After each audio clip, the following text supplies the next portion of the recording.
आई देखी एगो लड़का लड़की के देख के ओकरा पे इतना फिदा हो जाता कि कहल नहीं जा सकत। और बड़े भैया हमारे शिबू सावंत जी के आदेशानुसार गीत बा।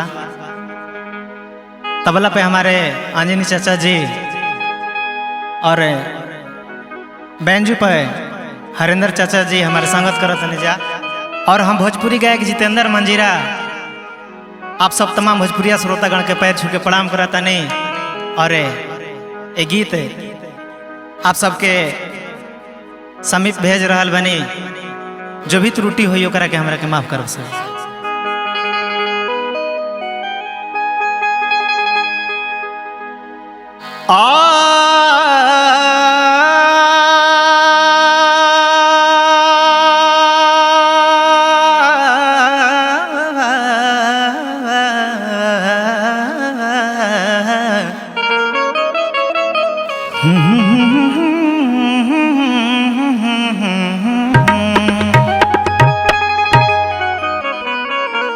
लड़का कहा था का हरे मोहनवे में बसल बाड़ी हर करे जवे में धसल। हरे मोहनवे में बसल बाड़ी करे जवे में धसल। बड़ा निक लागेला है भैया। अरे बड़ा निक लागेला पत्थर को के हंसल। बड़ा निक लागेला पत्थर को के हंसल। बड़ा निक लागेला मनवे में बसल बाड़ी कर जमे में धसल। मनवे में बसल बाड़ी कर जमे में धसल। बड़ा निक लागेला बड़ा निक लागेला पत्थर को के हंसल। बड़ा निक लागेला पत्थर को के हंसल। बड़ा निक लागेला। क्या बात है?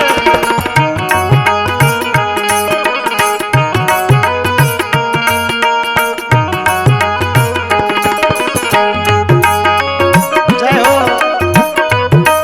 हरिंदर चाचा जवाब नहीं के अंजनी चाचा के।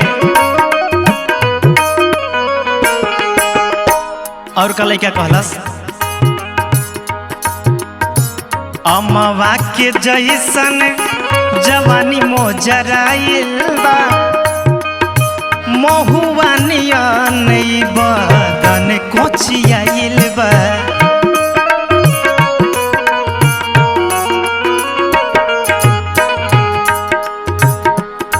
एकरे के वो भाव में ले ली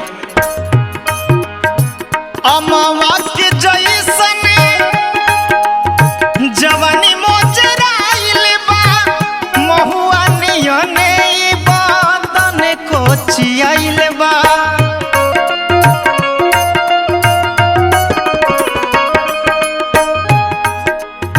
सोलह बरिस के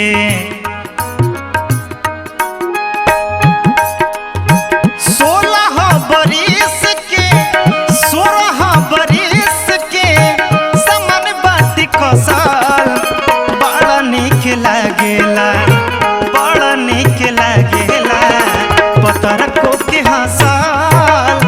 बड़ा निक लागेला पत्थर को के हंसल। बड़ा निक लागेला।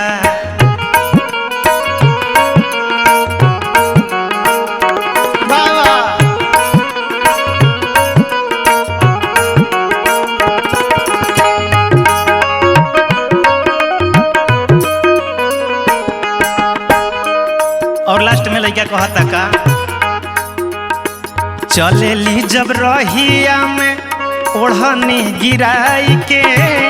लड़का से आने देखी गिरे भराई के।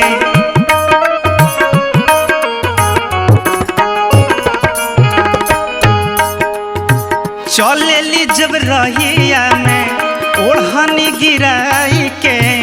लड़का से आने देखी धराई के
के ला